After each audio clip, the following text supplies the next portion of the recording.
में घटी। एंटीलिया के सामने जिस प्रकार से जिलेटिन स्टिक से भरी हुई एक स्कॉर्पियो पाई गई और उसके बाद जो घटनाएं घटी वो आप सभी के सामने है। जिस प्रकार से पुलिस महकमे से ही इस प्रकार की गाड़ी प्लांट की जाती है और उसके बाद की घटनाओं में इसमें की सबसे बड़ी कड़ी मनसुख हिरण, इनको जिस प्रकार से मर्डर उनका किया जाता है, जिस प्रकार से उनका खून किया जाता है, ये सारी चीजें मुंबई और महाराष्ट्र के इतिहास में इससे पहले कभी नहीं हुई। हमने 90 के दशक में क्रिमिनलाइजेशन ऑफ पॉलिटिक्स, राजनीति का अपराधीकरण, ये महाराष्ट्र में उसका अनुभव लिया था और उसी प्रकार की परिस्थिति। और अब तो अगर रक्षा करने वाले ही इस प्रकार से अपराधी तत्व बन जाए तो सुरक्षा कौन करेगा, यह सवाल है। इसमें सबसे अहम सवाल यह होता है कि एपीआई सचिन वाजे जनरल की सलाह मैं इसमें लूंगा और मैंने एडवोकेट जनरल जी की सलाह ली। हालांकि वो कोई रिटर्न सलाह नहीं थी, लेकिन मैंने उनको फाइल दिखाई और उन्होंने मुझे साफ ये कहा कि इस मामले में हाई कोर्ट ने उनको सस्पेंड किया है, बहुत गहरी इंक्वायरी चल रही है, ऐसे समय उनको लेना ठीक नहीं होगा और मैंने उस समय उनको नहीं लेने का फैसला किया। ये भी जानते हैं कि बीच में 2008 में सचिन वाजे इन्होंने शिवसेना में प्रवेश किया। कुछ समय तक शिवसेना के प्रवक्ता के रूप में भी उन्होंने काम किया और शिवसेना के साथ बड़े गहरे रिश्ते ये सचिन वाजे के रहे। इतना ही नहीं तो जो शिवसेना के एक्टिव लोग हैं इनके साथ बिजनेस रिलेशन भी उनके रहे, कुछ कंपनीज भी उन्होंने तैयार की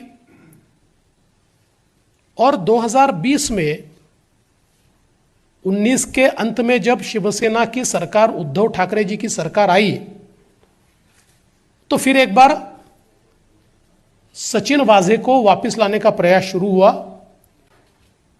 और जैसे ही मार्च में कोरोना आया तो उसके बाद कोरोना का बहाना बनाकर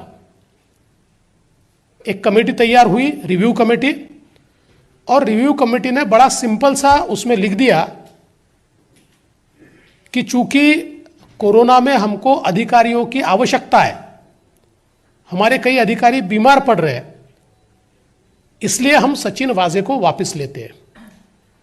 इसमें इंटरेस्टिंग बात यह है कि पूरे कोरोना के काल में कोरोना के कारण अधिकारियों की आवश्यकता है, इसलिए केवल एक ही अधिकारी को या उनके साथ वाले जो 2-3 लोग थे उनको छोड़कर किसी अधिकारी को सरकार ने वापस नहीं लिया। कई ऐसे अधिकारी थे जो छोटे छोटे कारण से सस्पेंडेड थे, उनको नहीं लिया, लेकिन जो हाई कोर्ट के आदेश से सस्पेंडेड थे और यह पता होते हुए भी कि 2017 में इन्हीं सचिन वाजे के ऊपर एक्सटॉर्शन का केस लगा और एक एक्सटॉर्शन रैकेट का वसई विरार के इलाके में पर्दाफाश हुआ।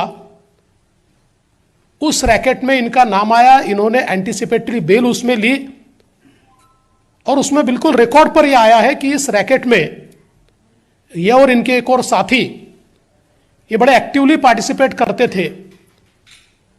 तो जब इतना खराब रिकॉर्ड इनका था, ऐसे समय इनको लिया और लेने के बाद क्या किया, तो मुंबई क्राइम ब्रांच की सबसे महत्वपूर्ण यूनिट है क्राइम इंटेलिजेंस यूनिट, और ये क्राइम इंटेलिजेंस यूनिट को हेड करता है 2 पीआई दर्जे के ऑफिसर्स। और सचिन वाजे जो एपीआई है जैसे ही सचिन वाजे को लिया, एक रात में ये दोनों लोगों को ट्रांसफर कर दिया और पीआई की जगह एपीआई को क्राइम इंटेलिजेंस यूनिट सीआईयू का प्रमुख बनाया गया। अब जिनका पास्ट ऐसा था, ऐसे व्यक्ति को सीआईयू का प्रमुख यह सरकार ने बनाया।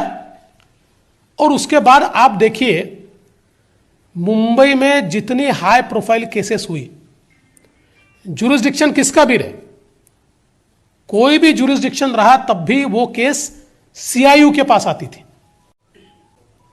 किसी भी रीजन का जुरिस्डिक्शन रहे, तब भी केस सीआईयू के पास आती थी। अभी ये भी केस ये सीआईयू के पास आने का कोई कारण नहीं थी, रीजन के पास जानी चाहिए थी। लेकिन सारी केसेस, और विशेष रूप से फिर वो बादशाह रैपर वाली केस हो, चाहे ऋतिक रोशन वाली केस हो, ऐसे सारी केसेस ये सीआईयू यूनिट को ही दी जाती थी। और इनका कद, ये सीपी के बाद अगर किसी का कद मुंबई पुलिस में था तो सचिन वाजे का था, क्योंकि सीएम के ब्रीफिंग के समय भी वो नजर आते थे, गृह मंत्री के समय भी वो नजर आते थे, और शिवसेना के कुछ मंत्री हैं उनके साथ भी वो नजर आते थे। तो एक बड़ा कद उनको वहां दिया गया। और हमको तो यह बिल्कुल स्पष्ट रूप से रखता है कि एक प्रकार से वहां सीआईयू के प्रमुख के रूप में नहीं, वसूली अधिकारी के रूप में उनको बैठाया गया और बड़े पैमाने पर मुंबई में डांस बार चलाने को खुली छूट, और सबके इंचार्ज ये। ऐसे में ये जो सारी घटना घटी, ये भी घटना इतनी भयानक है। मनसुख हिरन, इनको ये पहले से जानते थे, और ये जो गाड़ी है स्कॉर्पियो, ये स्कॉर्पियो मनसुख हिरन से इन्होंने खरीदी थी,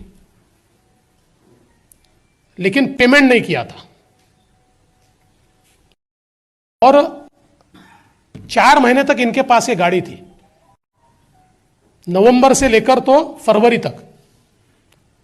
और फिर मनसुख ने इनको कहा कि भाई आप या तो इसका पेमेंट कंप्लीट कर दीजिए या फिर गाड़ी वापस दीजिए। तो उन्होंने कहा मैं और कुछ दिन रखूंगा। उसके बाद वो गाड़ी उनके पास लाकर दी,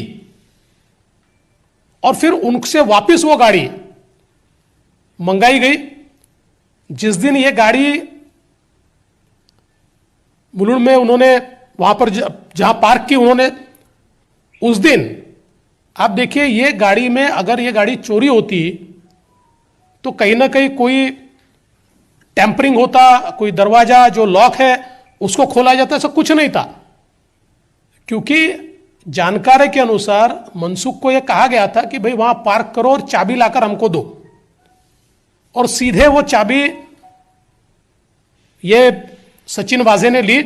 उनको कहा कल जाकर आप एक कंप्लेंट रजिस्टर कीजिए कि मेरी गाड़ी चोरी हुई है।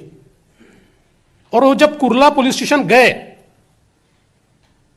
तो उनकी कंप्लेंट ली नहीं जा रही थी, क्योंकि कई बार पुलिस ये कहती है कि भाई 2-3 दिन रुकिए, उसके बाद हम रजिस्टर करते हैं, एक बार हम देख लेते हैं। तो वहां पर जो आयो थे या जो वहां पर ड्यूटी ऑफिसर थे, उनको सचिन वाजे का फोन आया कि तुरंत अभी के अभी ये क्राइम रजिस्टर करिए और रजिस्टर होने के बाद मुझे इत्तला दीजिए। और ये इत्तला उनको देनी पड़ी। तो ये सोची समझी साजिश के तहत मनसुख हिरन को उसके बाद किसी और ने इंट्रोगेट नहीं किया। 3 दिन मनसुख हिरन को वाजे ही इंट्रोगेट कर रहे थे, और उनके इंट्रोगेशन के बाद मनसुख को वाजे ने ही यह बताया कि भाई तुमको और एजेंसीज इंट्रोगेट कर सकती है, इसलिए एक कंप्लेंट कर दो। और अपने पहचान के लॉयर के पास वो खुद मनसुख को लेकर गए और मनसुख से कंप्लेंट करवाई कि मुझे अलग अलग लोग बुलाते हैं, मेरी बड़े पैमाने पर मुझे पुलिस से तकलीफ है, और अपना भी नाम उसमें डलवा दिया। और वो सीएम को भेजा, वो गृह मंत्री को भेजा। तो इसका मतलब एक प्रकार से सारी एलिबाई ये तैयार हो रही थी। और जिस दिन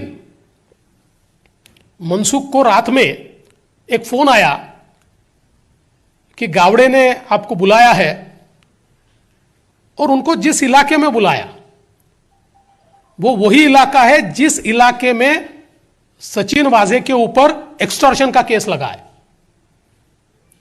उसी इलाके में उनको बुलाया गया और उसके बाद दूसरे दिन उनकी लाश मिली। और हमारा तो यह मानना है कि मनसुख हिरेन को वहीं पर मार दिया गया। मारने के बाद उनकी लाश खाड़ी में फेंकी गई। और इसमें सबसे महत्वपूर्ण बात यह है, हाई टाइड में उसको फेंकने की कोशिश हुई। अगर यह लाश हाई टाइड में फेंकी जाती तो ये वापस ही नहीं आती। तो यह होता कि मनसुख हिरेन ये पुलिस के दबाव में, या पुलिस जो बार बार पूछताछ कर रही है उससे नाराज होकर कहीं भाग गए। महीने 2 महीने बाद ये बात ठंडी हो जाती। आधे घंटे का डिफरेंस आया उनके कैलकुलेशन में, और हाई टाइड की जगह लो टाइड आया आधे घंटे के कारण। और मनसुख हिरेन इनकी जो लाश है वो वहीं पर रही, वो बहकर नहीं गई। अभी कुछ थियरीज लाने की कोशिश की जा रही है, लेकिन कुल मिलाकर अगर हम पोस्टमार्टम की रिपोर्ट को देखें तो इसमें ध्यान में आता है कि ये इतने रुमाल उनके मुंह में कैसे आए। एंटीमॉर्टेम इंजुरीज ये ऐसी जगह पर है कि जिससे बिल्कुल स्पष्ट रूप से यह दिखता है कि कहीं ना कहीं बहुत दबा के बांधा गया है। उनका दम घुटे इतना वो रुमाल और सारी चीजें बांधी गई है। और जो पोस्टमार्टम रिपोर्ट मैंने देखा उसमें उनके लंग्स में पानी नहीं। आज मीडिया में मैं कोई रिपोर्ट देख रहा था कि कोई और टेस्ट है और लंग्स में पानी, पर पोस्टमार्टम रिपोर्ट में उनके लंग्स में पानी नहीं है। और ऐसा हो ही नहीं सकता। अगर पानी में गिरकर वो मरे तो लंग्स में भरपूर पानी होना चाहिए, लेकिन वो दिखाई नहीं पड़ता। तो सीधा मतलब यह है कि उनकी हत्या हुई है। और हमारी मांग यह है, अभी तो एनआईए ये बम विस्फोट या वो जो जिलेटिन वाला मामला है उसकी जांच कर रही है और उसी में उनको अरेस्ट किया है। और हत्या का मामला या मनसुख के मौत का मामला जो है यह अभी भी एटीएस के पास है। मुझे पता नहीं क्या प्रॉब्लम है, पर उसमें जिस प्रकार से एटीएस ने कार्रवाई करनी चाहिए ऐसी कार्रवाई होती हुई दिखती नहीं है। क्योंकि इतने सारे एविडेंस मेरे जैसे पुलिस के बाहर के व्यक्ति को अगर मिल सकते हैं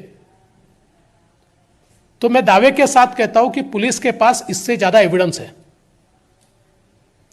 इतना ही नहीं तो एटीएस और एनआईए ये दोनों के पास कुछ ऐसे टेप्स हैं जिसमें मनसुख की आवाज है और जिसमें वाजा ने उनको क्या क्या कहा है इसकी पुष्टि भी होती है। इतने सारे एविडेंस होने के बावजूद अभी भी जो उनके मौत की केस है उसमें एटीएस की ओर से शुरुआत में कुछ एक्शन दिखा, उसके बाद एक्शन दिखाई नहीं पड़ता। अब हमारी मांग तो यह है कि चूंकि यह कनेक्टेड मामला है, वैसे तो पहली कार्रवाई एटीएस ने करनी चाहिए थी और उनको ये हत्या के मामले में अरेस्ट करना चाहिए था और उसके बाद उनकी कस्टडी एनआईए को जानी चाहिए थी, लेकिन एटीएस ने उसमें देरी की है। और अब कनेक्टेड मामले में हम तो ये मानते हैं कि अब हत्या का मामला भी, चूंकि ये कनेक्टेड मामला है और वो सबसे बड़े इसकी कड़ी है, मनसुख हिरन जो है, इसलिए वो मामला भी अब एनआईए को टेक ओवर कर लेना चाहिए। और उसमें भी जो सबूत आज एनआईए के पास है या एटीएस के भी पास है, मैं कोई एटीएस पर अविश्वास नहीं दिखा रहा, पर कहीं ना कहीं मैं समझ नहीं पा रहा हूं कि क्या एटीएस पर कोई दबाव है। मैं दबाव है ऐसा मेरा कहना भी नहीं है, पर जिस प्रकार की एक्शंस होनी चाहिए वो होती हुई मुझे दिखाई नहीं पड़ती। और इसलिए अगर ऐसी बात है तो कनेक्टेड मामला ये एनआईए को जाना चाहिए और तुरंत इस मामले में भी।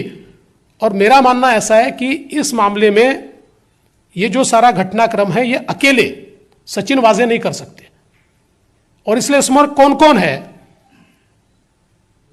इसका भी विचार कि निश्चित रूप से किया जाना चाहिए। कुल मिलाकर मुझे यह दिखाई पड़ता है कि फेलियर ऑफ पुलिस नहीं है, यह फेलियर ऑफ गवर्नमेंट है, क्योंकि सरकार ने ऐसे व्यक्ति को जिनका पास्ट पता है क्या है, उसके बावजूद इतनी इंपॉर्टेंट जगह पर बैठाया। इसका मतलब कोई ना कोई ऐसी चीज सरकार की है कि जिस चीज के कारण उनकी मजबूरी है कि उनको बैठाना है। और जिस प्रकार से हमारे मुख्यमंत्री जी प्रेस कॉन्फ्रेंस में उनको डिफेंड कर रहे थे, सरकार जिस प्रकार से हाउस में उनको डिफेंड कर रही थी, अगर इतने सबूत मेरे पास नहीं आते तो शायद उसको तो महात्मा ही ठहराया जाता, क्योंकि सवाल पूछा जा रहा था कि यह क्या ओसामा बिन लादेन है, इस प्रकार के सवाल पूछे जा रहे थे। तो इसलिए मुझे लगता है कि कुल मिलाकर इस मामले की तह तक जाना होगा और जिन इंटरेस्ट के साथ, जिन इंटरेस्ट को प्रोटेक्ट करने के लिए उनको वहां लाकर बैठाया सरकार की ओर से, उससे इसका क्या ताल्लुकात है, उससे इसका क्या संबंध है, यह भी हमारी जांच एजेंसीज को ढूंढना पड़ेगा, ऐसा मेरा मानना है। आप लोगों को सवाल हो तो पूछ सकते हैं। देवेंद्र पराशर। सर, आपने बताया कि 2018 में शिवसेना की तरफ से आपके ऊपर प्रेशर था, क्या वो प्रेशर सीधे उद्धव ठाकरे की तरफ से था और मोदी से संबंधित कोई बातचीत की? देखिए, उद्धव जी ने मुझसे फोन पे बातचीत की थी उस समय, और उनके जो कुछ प्रमुख मंत्री थे वो मेरे पास आए थे। Neeraj, ABP news. सर, आरोप ये भी है कि सर परमवीर सिंह भी आपके खास माने जाते हैं, लेकिन इस पूरे मामले में परमवीर सिंह का नाम कभी आपने लिया नहीं। मेरे खास मानने का कोई सवाल नहीं है, वो मुंबई के सीपी थे, आज उनको ट्रांसफर किया हुआ है। और मेरा तो सीधा कहना है कि ये परमवीर सिंह या सचिन वाजे बहुत छोटे लोग हैं, इनका नाम लेके ये कभी गुत्थी सुलझने नहीं वाली है। इसके पीछे किसका आशीर्वाद है, मैं तो आपको बार बार इंगित करने की कोशिश कर रहा हूं, इसकी जांच होनी चाहिए। अब जी। Sir, today Paramveer Singh has been shunted out. Why do you think exactly he has been shunted out of his post from as the Mumbai Police Chief, sir? देखिए, सीधी बात तो यह है कि उनकी जिम्मेदारी तो है ही, उससे वो कैसे भाग सकते, क्योंकि ये तो डायरेक्ट उनको रिपोर्ट करते थे। लेकिन मैं वापस कहना चाहता हूं कि सचिन वाजे को ऑपरेट करने वाले कुछ और लोग सरकार में बैठे। आप परमवीर को तो बाजू कर दोगे, वो तो पुलिस कमिश्नर थे, आपने उनके तबादला कर दिया, लेकिन सचिन वाजे को ऑपरेट करने वाले जो सरकार में बैठे हुए लोग हैं, उनकी जांच कौन करेगा, उनका फैसला कौन करेगा? आप पूछिए। सर, आज थोड़ी देर पहले मुंबई पुलिस कमिश्नर परमवीर सिंह को हटाया गया, क्या वजह रही, सरकार को अचानक से क्यों हटाना पड़ा और क्या बचाने की कोशिश हो रही है अभी तक परमवीर सिंह को? देखिए, मैंने अभी उसका जवाब दिया हुआ है और मैं बिल्कुल साफ ये कहता हूं कि जब इस प्रकार के वारदात सारी होती है और उसके तार ये कहीं ना कहीं किसी न किसी की ओर इंगित करते हैं, ऐसे समय इस प्रकार का निर्णय होता है। मैंने तो पहले ही कहा कि परमवीर सिंह तो डायरेक्ट रिस्पॉन्सिबल, क्योंकि उनको वो रिपोर्ट करते थे तो उनको तो रिस्पॉन्सिबिलिटी लेनी पड़ेगी, लेकिन उनको रिस्पॉन्सिबल तय करके इसको समाप्त नहीं किया जा सकता। सचिन वाजे को ऑपरेट करने वाले पॉलिटिकल बॉसेस को ढूंढना पड़ेगा। किसी खास व्यक्ति की तरफ इशारा आपका? देखिए, तो जांच एजेंसीज का काम है। आप पूछिए।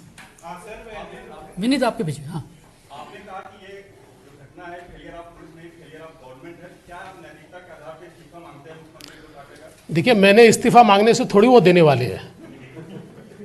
मैं तो रोज मांगूंगा, लेकिन वो थोड़ी देने वाले हैं। आपने कहा था कुछ दिन पहले कि और बहुत सारी गुपित मैं खोलूंगा। सरकार की जिस तरह से कार्रवाई हो रही है इस प्रकरण में, उसको लेकर आप क्या कहेंगे? नहीं, देखिए, अभी तो बहुत सी चीजें बाहर आई, उस समय नहीं आ रही थी, सरकार उसको रोक रही थी। क्योंकि देखिए, ये बड़ा मजेदार केस है कि जिसने केस किया वही आयो था पहले। यानी हम कहते ना, सैया भय कोतवाल तो डर काहे का, इस प्रकार की अवस्था थी। और इसलिए उस समय मैं कह रहा था कि अगर ये सारी चीजें आप नहीं करोगे तो एक एक एविडेंस मैं दूंगा।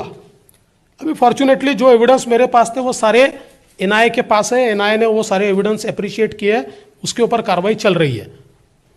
विनीत। सर, मैं जैसा कि पूछा कि आप कह रहे हैं कि जो सत्ता में बैठे हैं वही है वो उनके पास खड़ी थी, तो क्या इस्तीफे की मांग कर रहे थे या फिर उन्हें कुछ दिनों के लिए वो वहां से हट जाना चाहिए?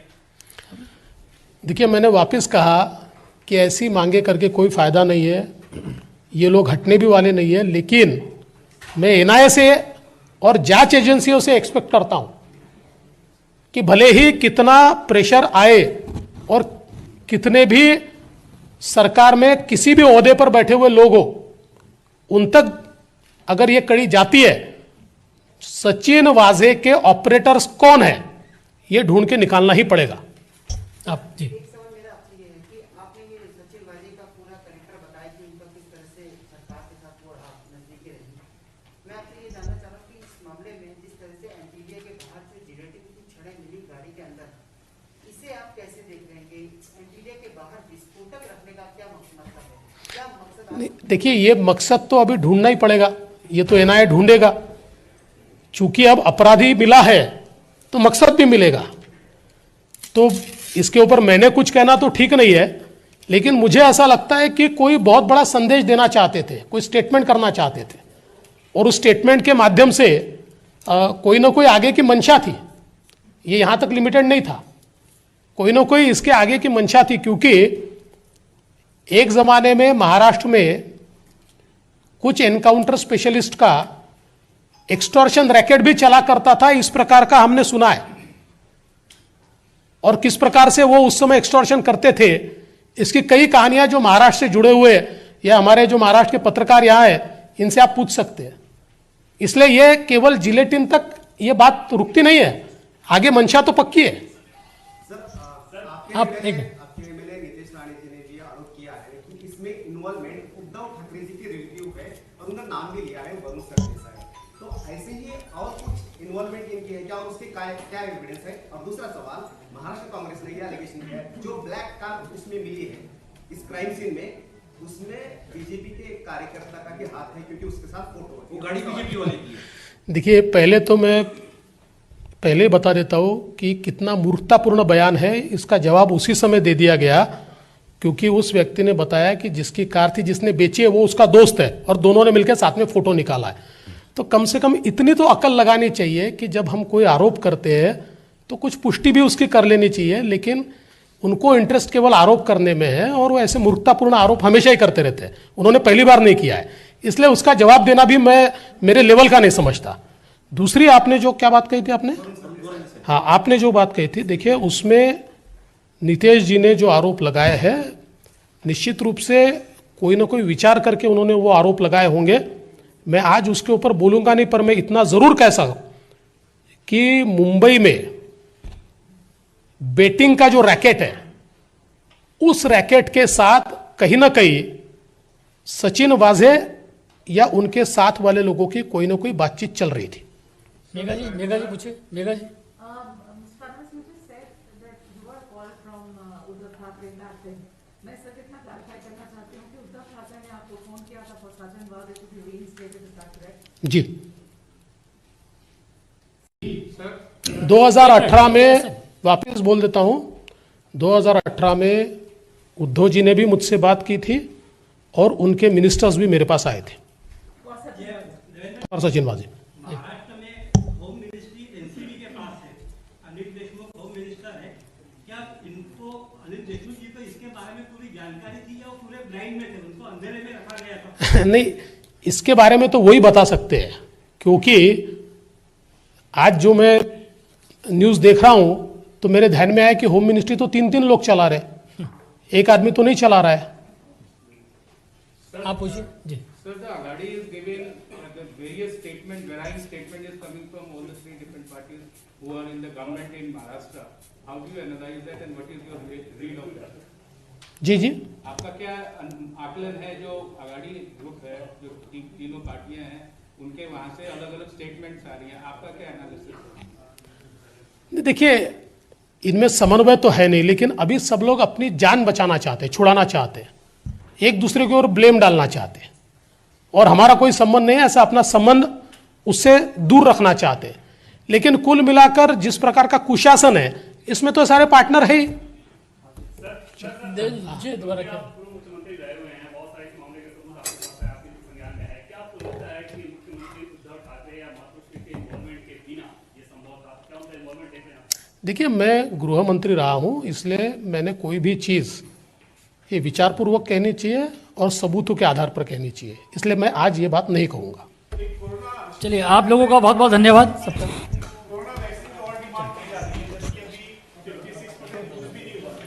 नहीं, बिल्कुल सही बात है।